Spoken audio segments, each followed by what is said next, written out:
स्वागत है आप सबका हमारे YouTube channel genius study world में। आज हम आपके लिए लेके आए हैं संख्या पद्धति में। इसमें आपके लिए पढ़ना भागफल संक्रिया के बारे में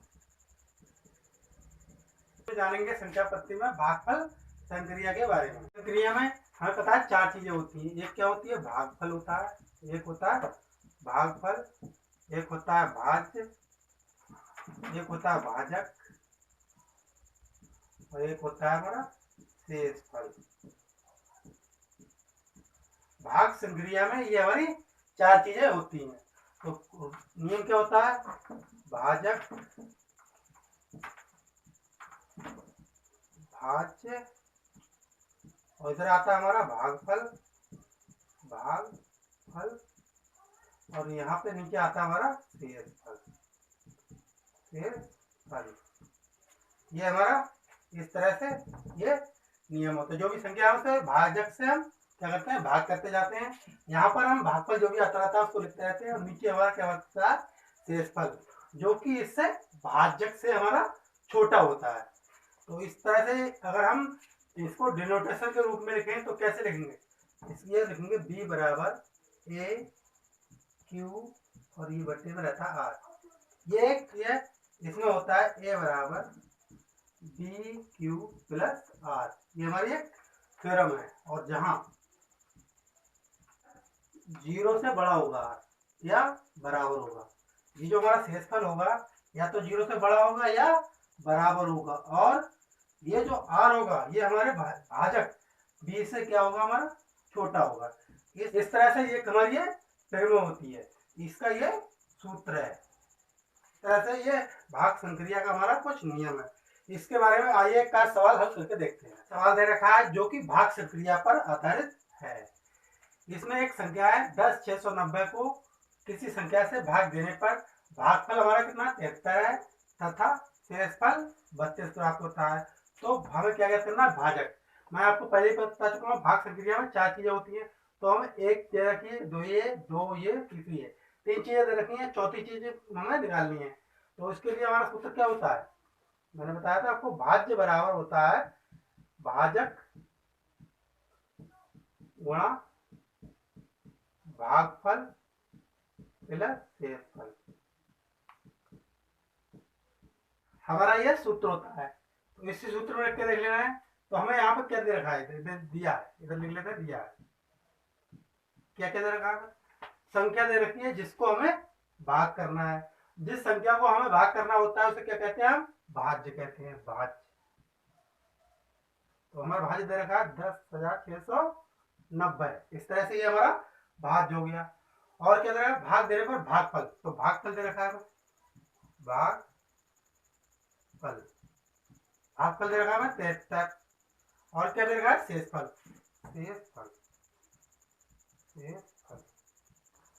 और हमें निकालना क्या है? भाजक।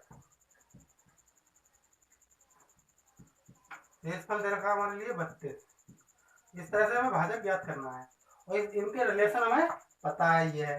तो इसमें रख लेंगे ये भी जो हमारी वैल्यू आई इन्हें में इसमें हम पुट कर लेंगे। तो भाज्य कितना दे रखा है? 10,690। जो भी दे रखे हैं उनको वैल्यू यहाँ रखते जाएंगे। भाजक हमें क्या करना है? फाइंड आउट करना है। तो इसको तो फाइंड आउट ही करना है, भाजक ही ले लेंगे। और गुणा का चिन्ह है, भागफल दे रखा है। भागफल कितना दे रखा है? 73। और प्लस शेषफल, तो शेषफल हमारे लिए कितना है? 32। तो ये हमारा 32। इस तरह से हमें ये एक इक्वेशन प्राप्त हो गई। अब क्या करेंगे? जो भी है इधर प्लस का चीज होती है वो इधर माइनस में आ जाएगी। तो 10,690 32 आएगा माइनस का। इधर भाजक गुणा 73 चलता रहेगा। इसमें से घटा देंगे तो इधर 8 बचा। 8 में से 3 गया 5 और 10 6। भाजक और गुणा 73। इस तरह से हम अगर भाजक निकाले तो क्या होगा? भाजक बराबर हो जाएगा हमारा 10,658 और बटे में 73। इस तरह से ये हमें एक इक्वेशन प्राप्त हो जाएगी। अब इसका हम भाग कर लेंगे। 658। अब हमारा कितना एक बार जाएगा 73, 3 इसमें से 3 और 5। अब कितना बार जाएगा 4 बार जाएगा 4 3 12 हाथ लगा 1 4 3 4 28 1 29 3 यहाँ कितना बचेगा 13 13 में से 9 गया 4 और हमारा बचा 8। अब कितना बार जाएगा 3।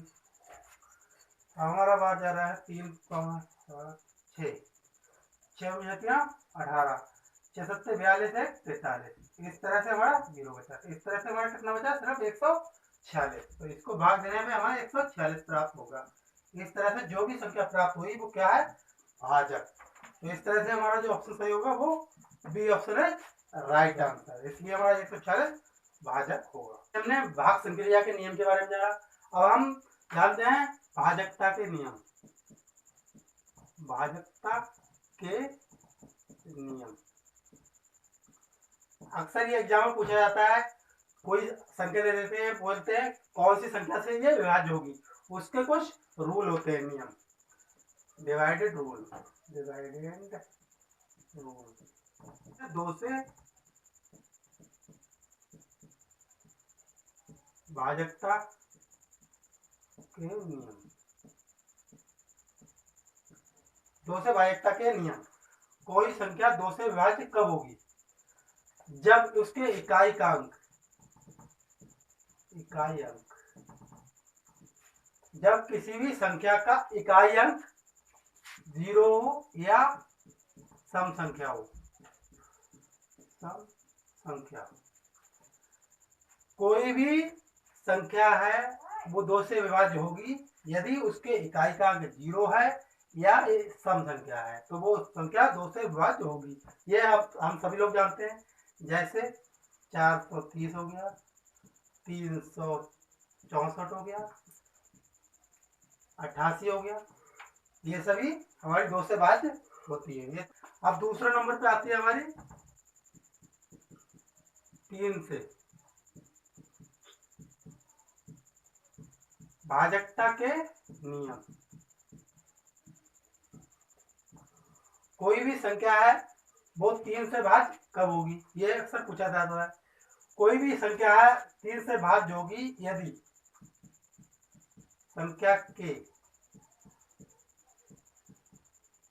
अंकों का योग 3 से भाज्य है। कोई भी संख्या है और उसके सभी अंकों का योग 3 से पूरा कट रहा है तो वो संख्या 3 से भाज्य होगी। जैसे 1338 एक संख्या है, इसको हम चेक करते हैं। इसके अंकों का योग कैसे निकालेंगे? 1 3 3 और ये 8, ये सभी अंक होते हैं इनके। 8 3 3 1 ये सभी अंक है। अब सभी अंकों का योग निकाल लेंगे पहले। ये कितना हो जाएगा? 1 और 3 4 4 3 7 7 8 कितना होगा? 15। और 15 जो भी सम आया वो क्या होगा? हमारा 3 से पूरा कट जाए। 3 5 15। इस तरह से हमारा पूरा कट रहा है। 3 के डिवाइड में पूरा आता है। तो इसलिए ये संख्या जो आएगी 1338 ये 3 से पूरी कट जाएगी। इस तरह से ये 3 से भाज्य है। इस तरह से चाहे 5 अंकों की दे, 6 अंकों की संख्या कुछ भी हो सकती है, 8 अंकों की, तो उसको हम भाग करेंगे तो बहुत टाइम लगेगा। तो उसके लिए शॉर्ट ट्रिक होती है, डायरेक्ट उसके अंकों का योग करो और उसको 3 से भाग कर दो। अगर वो पूरी कट रही है तो वो संख्या 3 से भाज्य होगी। भाजकता के नियम। भाजकता के नियम। कोई भी संख्या है 4 से भाज्य जब होगी जब उसके इकाई व दहाई के अंकों से बनी संख्या 4 से भाज्य हो।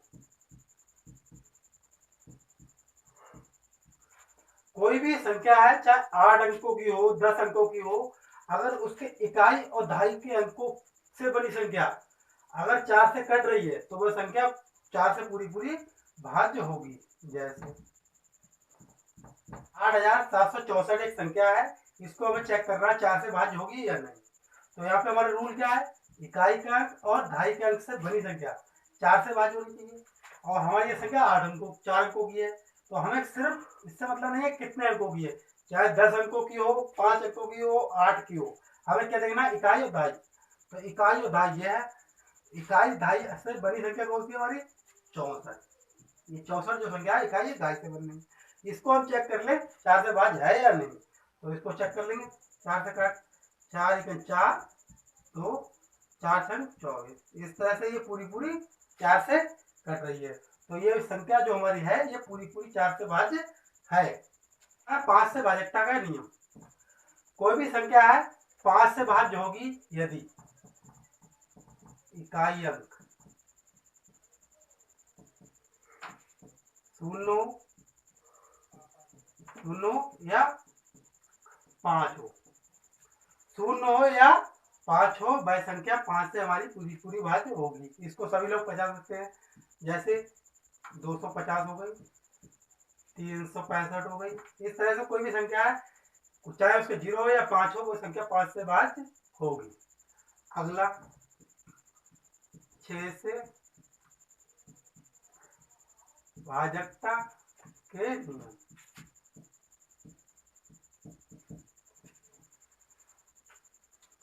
6 से भाजकता का नियम क्या होता है, यदि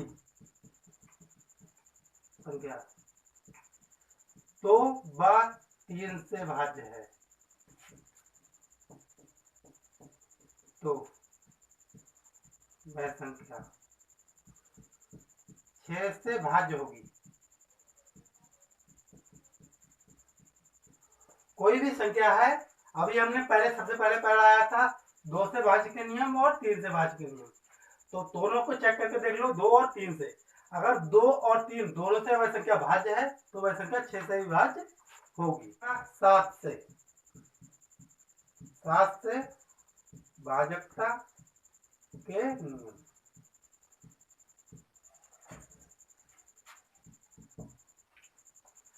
कोई भी संख्या है, यदि संख्या के इकाई अंक का दुगुना करके शेष संख्या से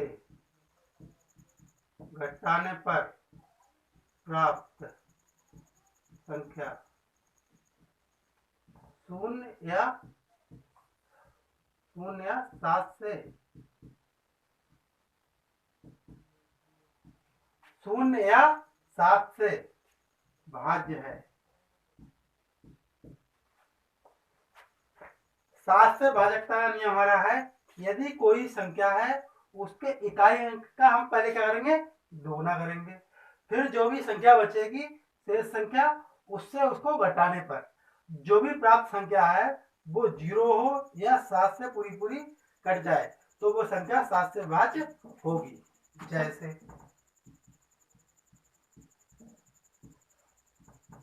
जैसे हमारी संख्या है 24, ये हमारी एक संख्या है, इसको हमें चेक करना है 7 से भाज्य है या नहीं। ये हमारी 4 अंकों की संख्या, तो मैंने पहले क्या बताया, इकाई अंक में हमें क्या करना है, दोगुना। तो इकाई अंक हमारा कौन सा है, 9, तो हम पहले क्या करेंगे, इकाई अंक का दोगुना कर देंगे, तो कितना आया, 9 दूनी 18। पहली स्टेप हमारी हो गई दोगुना वाली। उसके अगले क्या है, शेष संख्या, तो हमारी शेष संख्या क्या बच रही है, यहाँ से यहाँ तक 242, शेष संख्या हमारी बच रही है 242। तो शेष संख्या से घटाने पर, तो इस 242 शेष संख्या है और ये हम दोगुना, इसमें से घटा देंगे, 242 में से क्या घटाएंगे, 18, इस तरह से घटा देंगे। तो 12 में से 8 जाएगा, बचा हमारा 4, यहाँ बचा 3 में से तो और 2 तो आई, इस तरह से हमारा कितना प्राप्त हुआ, 224। अब हम इसको 7 से चेक कर लेंगे ये पूरी पूरी कट रही है या नहीं। भाजकता का नियम, तो कोई भी संख्या है 8 से विभाज्य होगी यदि इकाई, ढाई व सैकड़ा।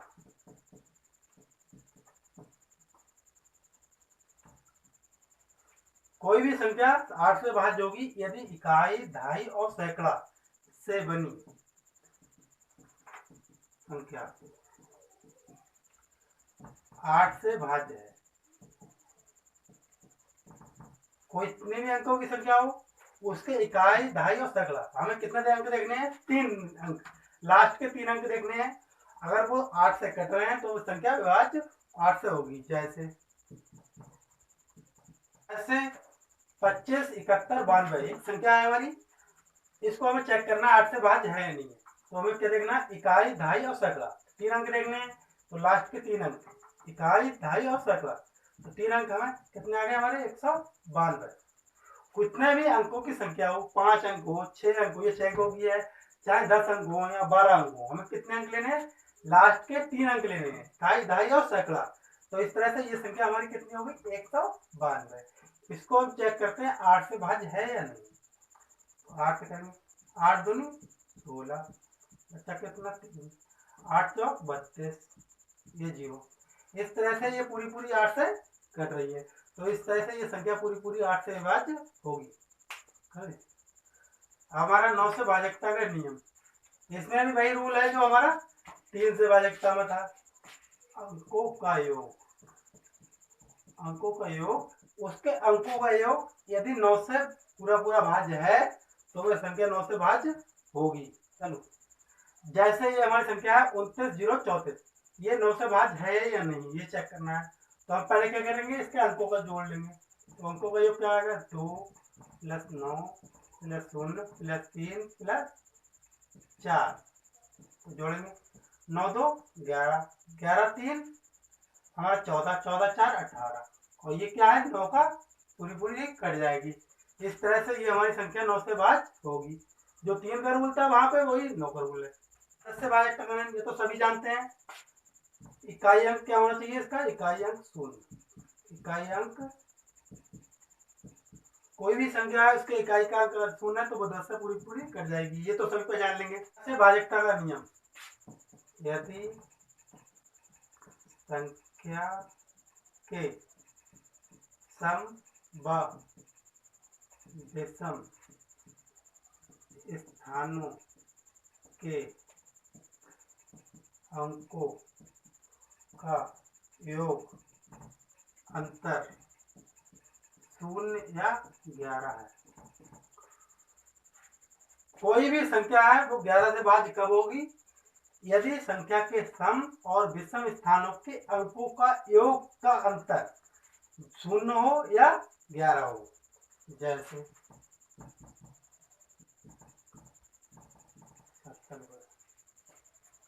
जैसे ही हमारी एक संख्या रखी है, इसको हमें चेक करना है 11 से भाज्य है या नहीं। तो इसमें दे रखा है सम स्थान और विषम स्थान। तो पहले इनकी नंबरिंग कर लेंगे। तो ऐसे नंबरिंग करेंगे 1 2 3 4 5 6 और 7।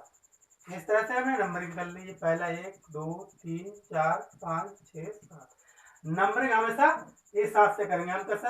राइट हैंड से करेंगे, इस तरह इकाई वाले हिसाब से। इकाई संख्या में हमेशा इकाई, ढाई, सैकड़ा, हजार इस तरह चलते हैं। इस तरह से नंबरिंग भी हमारी इकाई अंक से ही होती है। 1 2 3 4 5 6 7, इस तरह से हमारी ये 7 अंकों की एक संख्या है। तो हमें क्या करना है? सम अंक और विषम स्थानों के जो अंक है उनका पहले करना है योग। तो पहले सम का, सम स्थानों के अंकों का योग, अंकों का योग। तो सम स्थान के अंक कौन से होंगे हमारे? एक हमारा 6 होगा, एक 7 होगा और एक 1 होगा। इस तरह से हम जोड़ लेंगे। एक हमारा 6 हो गया, एक हमारा 7 हो गया, एक हमारा 1 हो गया। इनका योग निकालेंगे। 6 और 7 13, 1 14, ये हमारा 14 हो गया। और अगले क्या है? विषम, विषम स्थानों के अंकों का सम। का योग। विषम स्थान के अंक कौन से? 2, 3, 2 और 7। तो 2 हो गया हमारा, एक 3 हो गया, एक हमारा 2 हो गया और एक 7 हो गया। इस तरह से विषम स्थान हो गए। 2, 3, 5, 5, 2, 7, 7, 7, 14। इस तरह से हमारा ये 14 आ गया। अब इनका क्या करना है, हमें अंतर करना है। तो 14 और 14 सम और विषम, सम स्थानों का योग माइनस विषम स्थानों का योग, स्थानों का योग निकाल लेंगे। क्या हो जाएगा? 14 और माइनस 14, ये क्या है हमारा? 0। तो या तो 0 आए या 11 आए, तो वो संख्या विभाज्य होगी। इस तरह से 71 ये वाली जो संख्या है हमारी 11 से विभाज्य है। ठीक है दोस्तों, आज की क्लास हमारी यहीं पे समाप्त होती है। कल को मिलते हैं फिर नेक्स्ट वीडियो में नेक्स्ट टॉपिक के साथ। तब तक के लिए बने रहिए हमारे चैनल पे। धन्यवाद।